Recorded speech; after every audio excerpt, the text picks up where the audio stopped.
When the storm was over and it was calm, you said we'd be home in no time. It may take longer. But when the passengers wake up and want to get off at the marina, what are you going to tell them? Think of something.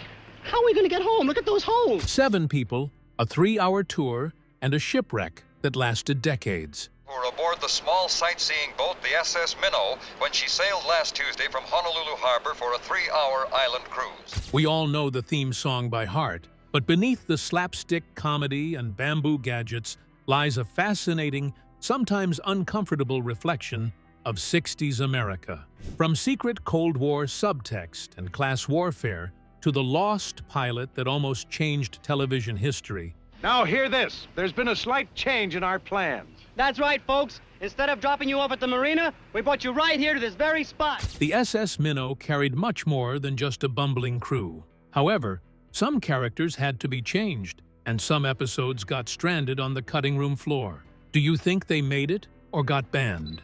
Recasting characters, never-seen faces. Before the SS Minnow ever became a household name, it existed in a strange, grainy limbo known as the 1963 pilot episode titled Marooned. To the modern fan, watching this lost footage feels like a transmission from an alternate dimension. While Bob Denver's Gilligan and Alan Hale Jr.'s Skipper are present, the rest of the passenger manifest is jarringly unrecognizable. This pilot represents a fascinating sliding doors moment in television history. Had CBS proceeded with this version of the cast, it is almost certain that Gilligan's Island would have been a forgotten one-season footnote rather than a multi-generational juggernaut. The most glaring discrepancy in the Marooned pilot involves the characters of the Professor, Mary Ann, and Ginger. In this original iteration, we don't have the brilliant, MacGyver-esque Professor Roy Hinckley. Instead, we have a generic high school teacher played by John Gabriel. More strikingly, the glamorous movie star and the wholesome farm girl are entirely absent. They are replaced by 2 secretaries, Bunny and Ginger, played by Nancy McCarthy and Kit Smythe.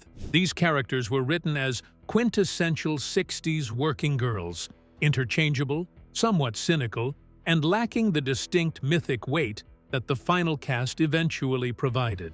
The decision to scrap these characters and recast them wasn't just a matter of actor chemistry, it was a fundamental shift in the show's DNA. The show's creator, Sherwood Schwartz, realized that for a sitcom set on a deserted island to survive 98 episodes, the characters couldn't just be people, they had to be archetypes. Because everybody in that show was employed gainfully and respected in the community. They had to represent the entire spectrum of the American dream and its various strata. By replacing 2 office secretaries with a movie star, the pinnacle of vanity and fame, and a farm girl, the heart of the Midwest and traditional morality, Schwartz created a much broader comedic canvas.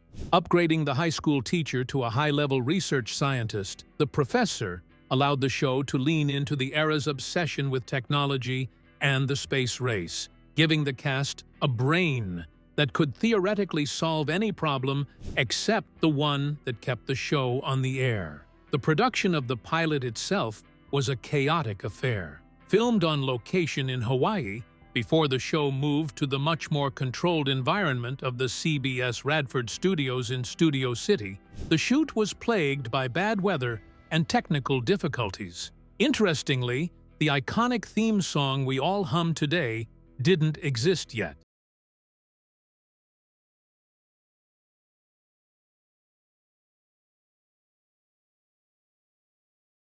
The pilot featured a calypso-style track composed by a young John Williams. Yes, the same John Williams who would go on to score Star Wars and Jaws. It was bouncy and tropical, but it lacked the narrative clarity of the ballad-style theme that would later explain the show's entire premise in 60 seconds. When CBS executives saw the finished pilot, the feedback was blunt. The chemistry was stagnant.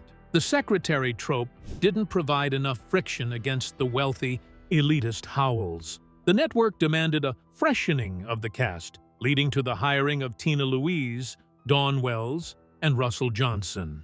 This move was a stroke of genius that effectively saved the ship before it ever left the dock. The original pilot remained locked in a vault, unseen by the public for nearly 30 years, until it finally aired in 1992. Today, it serves as a masterclass in television development, proving that a show's success often depends more on the structural balance of its ensemble than the strength of its initial premise. It reminds us that the 7 stranded castaways weren't just a random group of survivors, they were a carefully calibrated social experiment that nearly failed before the first episode even aired. But changing the faces on the screen was only the first step in making the show relevant to a 60s audience. The writers also had to navigate the very real anxieties of a world teetering on the edge of nuclear war. The risky episodes. While Gilligan's Island is often remembered as a candy-colored escape from reality, it was produced during one of the most paranoid decades in American history. The mid-60s were defined by the constant, low-humming anxiety of the Cold War, the Cuban Missile Crisis, and the frantic race to put a man on the moon. For a show about 7 people stranded in the middle of the Pacific, the outside world wasn't just a distant memory. It was a geopolitical minefield that frequently washed up on their shore. The island effectively became a microcosm of the global stage, where the struggle between Western democracy and Soviet communism played out in the sand. One of the most overt examples of this subtext is the Season 2 episode Niet, Niet, Not Yet. In this storyline, 2 Russian cosmonauts land their space capsule in the lagoon. We are Russian cosmonauts. Comrade Ivan and I are colonels in Soviet space program. Missed landing target and landed here by accident. On the surface, it's a typical fish-out-of-water comedy, but the dialogue is dripping with the era's competitive nationalist fervor. I don't mind them during the day, but at night when it gets dark, Skipper... Gilligan, how can you possibly see a falling star during the daytime? Easy, wait till it gets dark. The cosmonauts are depicted as rigid, humorless, and hyper-loyal to the state, serving as a stark foil to the individualistic, often chaotic nature of the American castaways. The humor stems from the Russians' bewilderment at the Americans, particularly the Howells' blatant capitalism and Gilligan's bumbling incompetence. To the Soviet characters, Gilligan's mistakes aren't just accidents. They are perceived as complex, high-level American sabotage tactics. This reflected a very real American sentiment of the time, the idea that the Soviets were so obsessed with the system that they couldn't comprehend the simple, disorganized freedom of the West. The space race, a central pillar of Cold War identity, was a recurring motif throughout the series. In The Sound of Quacking, we see the castaways dealing with the fallout of a secret experimental government mission. The island is frequently used as a test site for high-tech American military hardware, ranging from experimental robots to radioactive seeds. This wasn't just a convenient plot device to prevent their rescue. It was a commentary on the big government reach of the 60s. The castaways were often the collateral damage of a military-industrial complex that was so focused on beating the Russians that it forgot about its own citizens stranded in the Pacific. Furthermore, the character of the professor, played with a steady intellectual hand by Russell Johnson, represented the American ideal of the Cold War scientist. In an era where science was the ultimate weapon, the professor was the man who could turn a coconut into a radio or a battery charger. He was the embodiment of the technological superiority that Americans believed would ultimately win the war against communism. Yet, there is a biting irony in his character. He can build a Geiger counter out of seashells, but he cannot fix a hole in a wooden boat. This subversion hinted at a deeper cultural skepticism. Was American technology actually as powerful as the government claimed? Or was it just a series of impressive gadgets that ultimately failed when it mattered most? The show also frequently dabbled in Red Scare tropes through the arrival of various spies and double agents. In several episodes, characters would wash ashore who weren't what they seemed.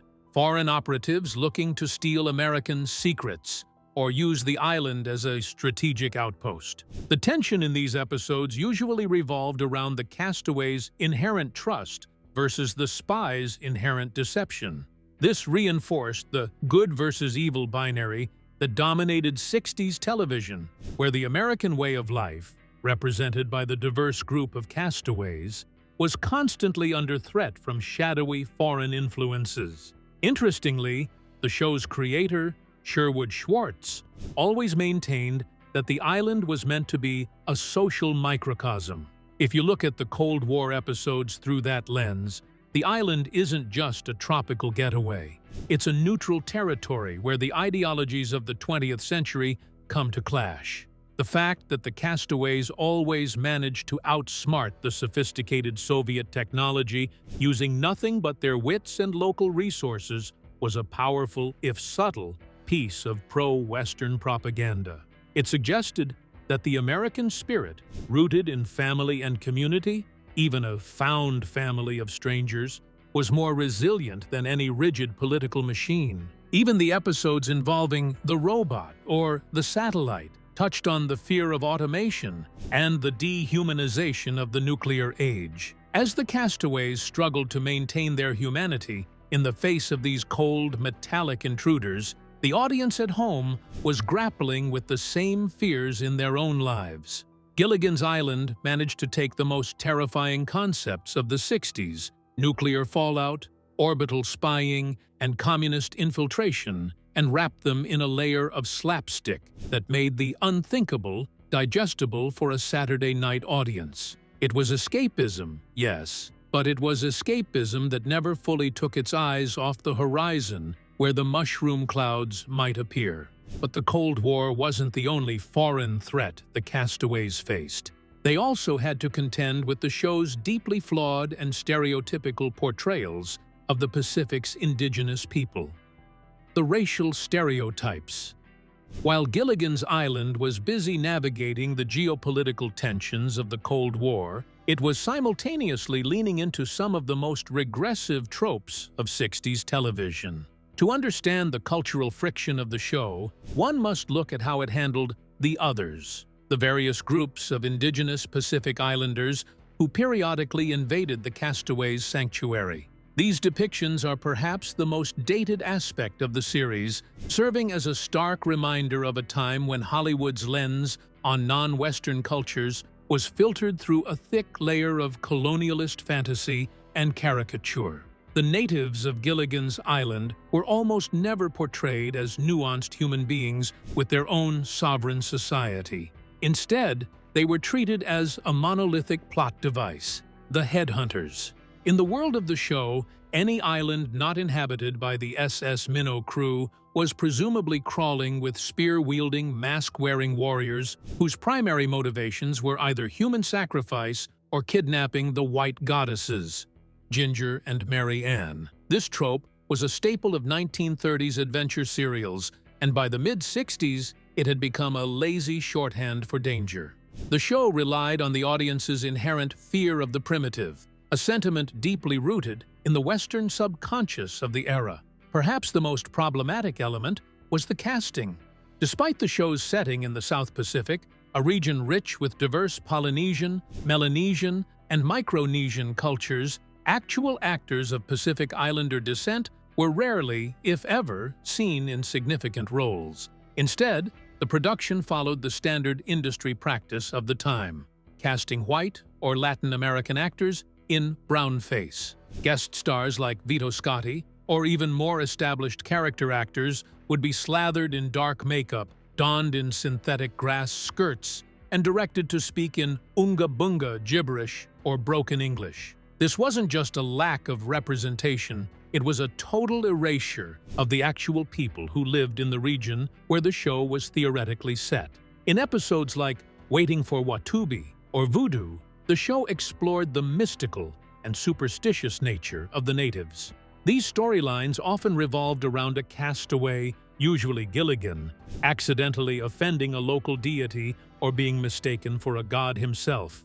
While played for laughs, the underlying message was clear. The civilized Americans were intellectually superior to the superstitious locals. Even the professor, the show's voice of reason, would often analyze these cultures through a paternalistic, anthropological lens, treating them more like specimens than neighbors. This reflected the broader American worldview of the 60s, where the Third World was seen as a backward frontier that needed to be managed, studied, or saved by Western intervention. There is a fascinating irony in how the show balanced its native encounters. On one hand, the castaways were terrified of the savage headhunters.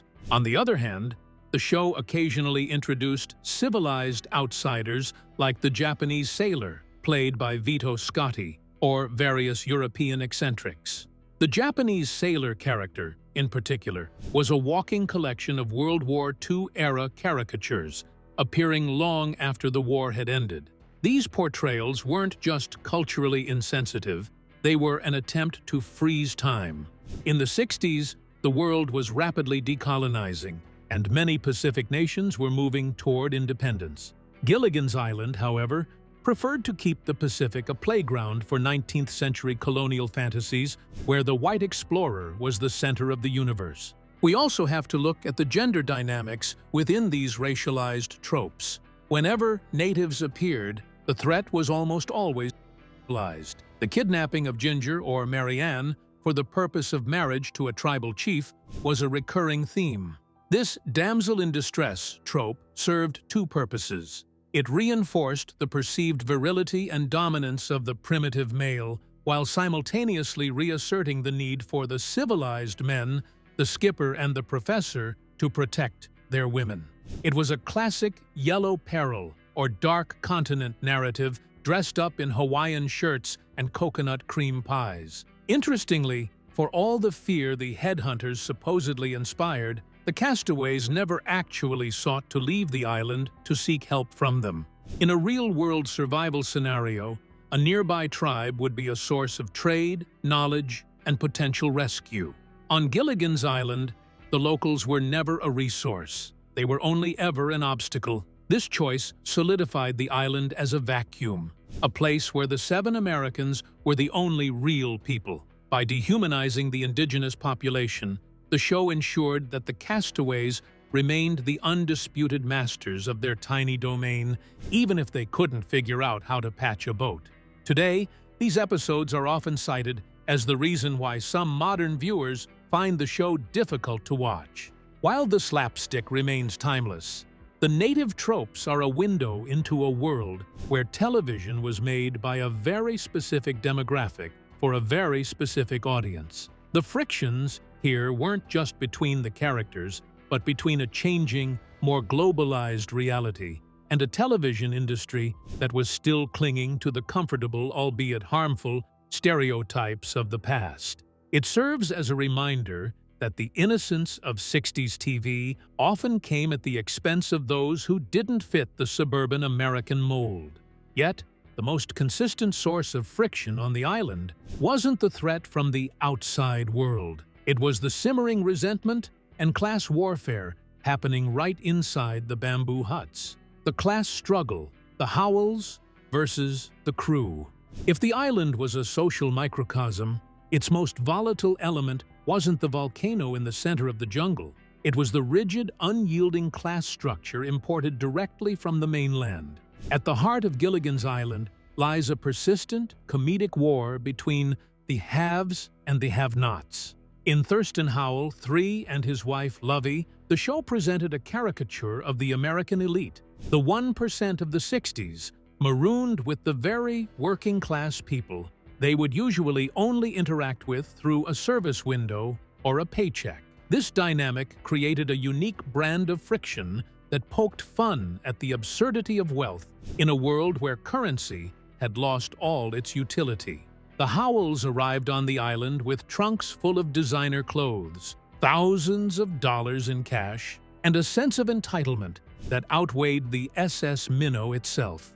Jim Backus played Thurston with a brilliant, buffoonish snobbery, portraying a man who believed that even a deserted island should have a country club. The comedy, of course, stemmed from the fact that in a survival situation, the Howells were arguably the most useless members of the group. They couldn't cook, they couldn't build, and they certainly didn't intend to work. While the skipper and Gilligan performed the manual labor of maintaining the camp, and the professor provided the intellectual labor of survival. The Howells provided the capital, which on a desert island was functionally zero. This setup allowed the writers to engage in a subtle weekly mockery of the upper class. There is a recurring irony in episodes where Thurston tries to buy his way out of trouble or bribe Gilligan to do his chores. In one sense, it's a critique of the capitalist mindset, the idea that every human interaction is a transaction. Even when faced with starvation or a tropical storm, Thurston's first instinct is often to reach for his checkbook. The show effectively stripped the elite of their power by placing them in an environment where their old money couldn't buy a single coconut. It was a comforting narrative for the middle-class audience of the 60s, the idea that when push comes to shove, the wealthy are just as vulnerable and perhaps more pathetic than everyone else. However, the class struggle on the island wasn't a revolution, it was a stalemate. Despite their uselessness in the jungle, the Howells were never truly cast out or forced into labor. The crew and the other passengers, the working class, represented by the skipper, and the middle class, represented by the professor and the girls, consistently deferred to the Howells' social status. They built the Howells a separate, more luxurious hut. They allowed them to keep their fine wines and fancy clothes. This reflected a very specific American social contract of the era. Even when the system breaks down, the hierarchy remains oddly intact. The castaways accepted the Howells' elitism as an immutable fact of life, much like the tide or the weather. The friction between the millionaire and the skipper is particularly telling. The skipper is the quintessential blue-collar authority figure, a veteran, a captain, a man of action. Yet, he often finds himself subservient to Thurston's whims, highlighting the power that perceived status holds over actual competence. Gilligan, the little buddy, represents the lowest rung of the ladder, the unskilled laborer who is constantly exploited by the Howells for get-rich-quick schemes that inevitably fail. Through these interactions, the show explored the resentment of the working class without ever becoming a political manifesto. It kept the class war lighthearted by making the Howells genuinely likable in their cluelessness. One of the most profound observations of the show's class dynamics is that the Howells were the only ones who seemed truly happy on the island. To them, the shipwreck was less of a tragedy and more of a permanent vacation without the rabble of the city.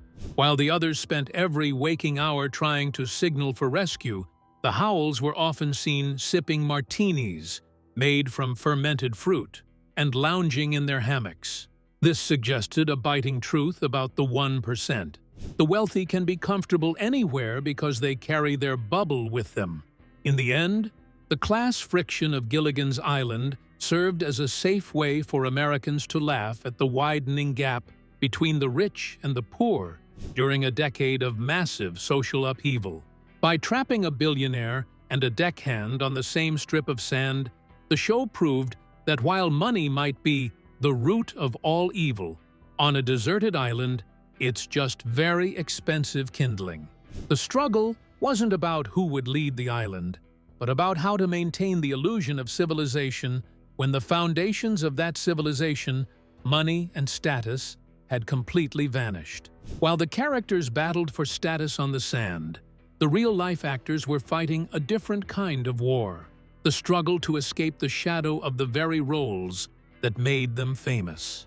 The cast and chemistry, the double-edged sword of typecasting.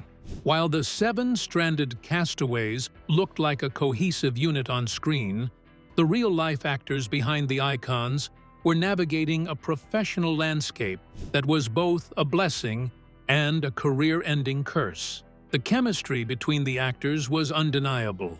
It was the secret sauce that allowed the show to transcend its thin, repetitive scripts. However, the price of that chemistry was a level of typecasting so severe it effectively ended most of their careers as serious, dramatic actors the moment the show was canceled in 1967. Bob Denver, who played the titular Gilligan, was already a television veteran from The Many Loves of Dobie Gillis, but he became so synonymous with the little buddy persona that he found it nearly impossible to land roles that didn't involve slapstick or bumbling physical comedy. Marianne, I'm afraid to eat anything. Gilligan, you have to eat to keep up your strength. Oh, you won't have to chew, though. I chopped up everything very fine. Yeah, but my hand's shaking so much, well, if it's one of my fillies and... That's why I'm feeding you. Alan Hale Jr., a rugged man who had appeared in dozens of westerns and war films, spent the rest of his life essentially living as the skipper. He even opened a restaurant in Los Angeles, where he would greet fans in his signature captain's hat. For Hale, the role was a warm embrace, but for others it was a gilded cage. Tina Louise, who played the movie star Ginger Grant, was perhaps the most conflicted member of the troupe. A trained dramatic actress who had studied at the Actors Studio, she reportedly felt that the show's lowbrow humor was beneath her. She famously distanced herself from the series after its cancellation, refusing to appear in the subsequent made-for-TV movies or the animated spin-offs. Her friction with the rest of the cast, particularly Bob Denver, was one of the few real-life tensions that leaked into the production, creating a dynamic where the movie star on screen was mirrored by a frustrated actress off-screen. In contrast, Dawn Wells, Mary Ann, and Russell Johnson, the professor, embraced their status as pop culture fixtures. Wells, in particular, became the show's unofficial ambassador, receiving more fan mail than any other cast member and remaining a beloved figure at fan conventions until her death. Johnson, a decorated World War II veteran who had played countless tough guy roles before the island, found a strange peace in being remembered as the man who could make a lie detector out of a sewing machine. The tragedy of the Gilligan's Island cast is a classic Hollywood tale. They were too good at their jobs. They inhabited these archetypes so fully that the American public refused to see them as anyone else. They became frozen in time, much like their characters, forever walking the shores of a CBS backlot. This professional stagnation created a bittersweet legacy. While they were household names, they were often struggling to find work in an industry that had moved on to the gritty realism of the 70s. Despite the personal toll on the actors, the show they built refused to die, finding a second life that would make it one of the most profitable properties in the history of the medium. Success and the syndication. Miracle, the show that refused to sink. In the world of 60s television, Gilligan's Island was far from a critical darling. Critics largely dismissed it as asinine and lowbrow. Gilligan? And when CBS canceled it in 1967, it was not because of plummeting ratings, but rather a scheduling conflict. The network needed a time slot for Gunsmoke, a favorite of the network president's wife, and Gilligan was the sacrificial lamb. By all traditional industry logic, the 7 stranded castaways should have faded into the obscurity of black and white archives. Instead, the show performed a feat of commercial resurrection that fundamentally changed the economics of television. The syndication miracle. The show only produced 98 episodes over 3 seasons. In modern television terms, this is a healthy run, but in the 60s, it was considered a relatively small package for syndication, the process of selling reruns to local stations.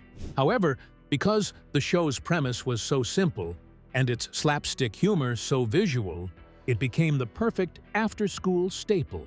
For decades, millions of children would come home, turn on the TV, and find themselves back on the island. Because the episodes were largely episodic, meaning you didn't need to see episode 1 to understand episode 50, it became the ultimate evergreen content. It didn't age because the island was a vacuum.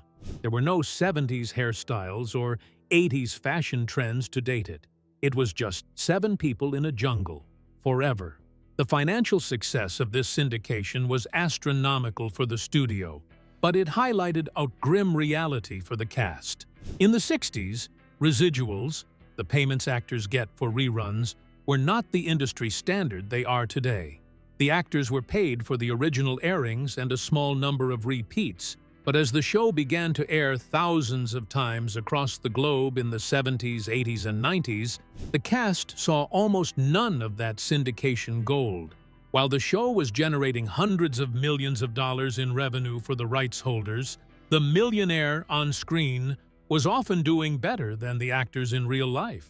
The show's success also proved the Schwartz principle, named after creator Sherwood Schwartz, which argued that a show built on strong, recognizable archetypes could overcome any amount of critical derision. Critics hated the mouth-as-a-radio plots or the radioactive vegetable storylines, but the audience didn't care about logic. They cared about the family dynamic. The show's survival in the ratings graveyard of the late 60s and its subsequent explosion in the 70s taught the industry a valuable lesson. High-concept, easy-to-digest comedy has a shelf life that far outlasts prestige drama. The miracle of Gilligan's Island was that it became a shared language. It didn't matter if you were in Ohio or Australia. Everyone knew that the professor could make a nuclear reactor, but not a boat patch. This ubiquity turned a canceled sitcom into a permanent fixture of the American psyche, ensuring that the SS Minnow would never truly stop sailing. But the show's impact went beyond mere reruns. It eventually laid the groundwork for an entirely new genre of television that would dominate the 21st century. Gilligan's Island was never just a show about a shipwreck. It was a mirror held up to a transforming nation. It navigated the choppy waters of the 60s with a mix of slapstick and subtle social commentary that allowed it to survive where more serious programs sank. Whether we are analyzing its Cold War subtext or laughing at a Gilligan double-take, we are participating in a shared cultural ritual that spans generations. The SS Minnow may never have made it back to port, but for the millions of fans who still tune in, the island has become a permanent home. If you enjoyed this deep dive into the hidden layers of classic television, don't forget to subscribe for more investigative essays and cultural breakdowns. Thanks for always supporting us.